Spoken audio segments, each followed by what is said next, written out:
না না না, সালাম নয়, অভিবাদন নয়, আজ শুধু করুণা। করুণার ভিখারি আমি নবাব মুর্শিদ কুলি খান। আজ এই সিংহাসন আমি চাইনে, দৌলত চাইনে, চাই শুধু আপনার এই মহান হিন্দু সমাজের মাঝখানে আমার এক কন্যার জন্য সামান্য একটি স্থান। অসম্ভব। নিরাশ করবেন না, ফিরিয়ে দেবেন না।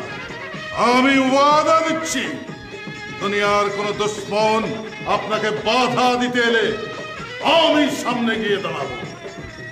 তার বিনিময়ে আপনি শুধু বলুন, দেবী পতিতা নয়, দেবী অপবিত্র নয়, হিন্দু সমাজের মাঝখানে দেবীর স্থান আছে। না, স্থান নেই। মহারাজ, কেন নেই? হিন্দু হলে দ্বিতীয়বার প্রশ্ন করতেন না বঙ্গেশ্বর? আমি আপনাকে তৃতীয়বার প্রশ্ন করছি।